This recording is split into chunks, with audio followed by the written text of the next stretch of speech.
The Lord be with you. and with your spirit. A reading from the Holy Gospel according to John. Glory to you, O Lord.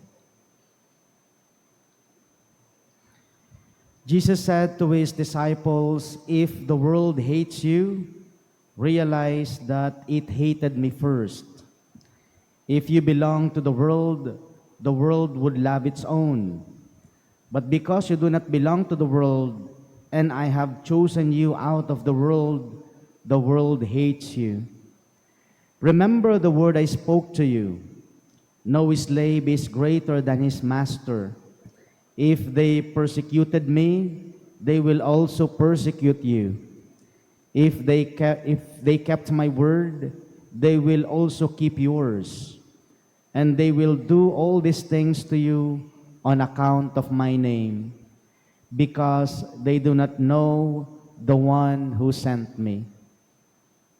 My dear friends, the Gospel of the Lord. Praise to you, Lord Jesus Christ. Please be seated. Muli po, isang magandang umaga po sa inyong lahat. Good morning, Father. A saying says, haters are your confirmation that you are doing the right thing. Haters are your confirmation that you are doing the right thing. Of course, we all would like to be loved. We all would like to be accepted. Nobody wants to be rejected. Nobody wants to be hated. Nobody wants to be opposed.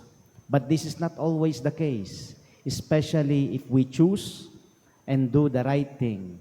Kapag pinili po natin at ginawa natin ang mga bagay na tama at makadiyos, may mga tao ho talaga na sasalungat sa atin.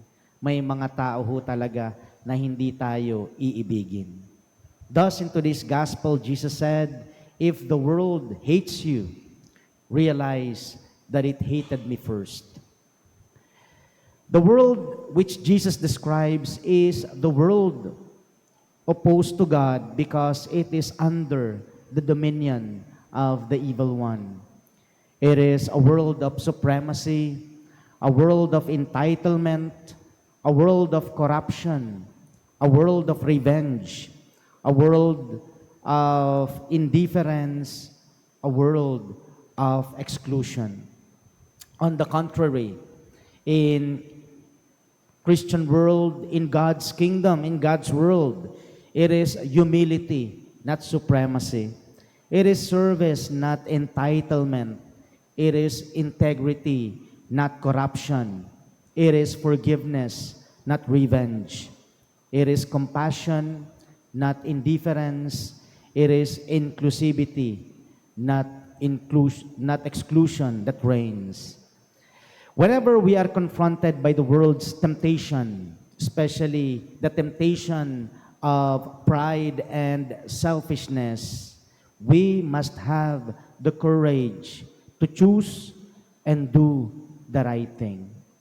Sa totoo naman ho, hindi naman ho madali yung piliin at gawin ang mga bagay na tama. Nakakatakot ho yun.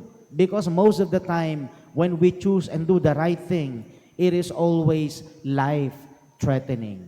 But as Christians, as followers of Jesus, we should always choose and make the right thing because we must give witness to the gospel of the risen Christ. We must always choose and do the right thing because this is what Jesus commanded us to do. That is why we do this on the account of His name. And we know that when we choose and do the right thing, in the end, our effort will not be futile. Our efforts will always be rewarded by God in heaven. And so again, my dear friends, let us pray to God that we may be given always the courage and the strength and the perseverance to do the right thing, to choose what is right, and to put it into practice day by day. As I have mentioned earlier, haters are your confirmation that you are doing the right thing. Sa paggawa ho natin ng mabuti, sa pagpili natin at paggawa ng tama, sigurado ho yan, may mga tao na hindi po aayon sa atin. May mga tao na magagalit sa atin. Pero ganun pa man, piliin natin at gawin natin ang mga bagay na tama dahil sa bandang huli, tayo po ay bibigyan ng biyaya ng Diyos. Maraming salamat po sa inyong lahat. The Lord be with you. And with your spirit. Let us pray. Keep safe, O Lord, we pray, those whom you have saved by your kindness, that redeemed by the passion of your Son, they may rejoice in his resurrection, who lives and reigns forever and ever. Amen. Muli po, maraming salamat po sa inyong lahat. The Lord be with you. And with your spirit. Bow your heads and pray for God's blessing.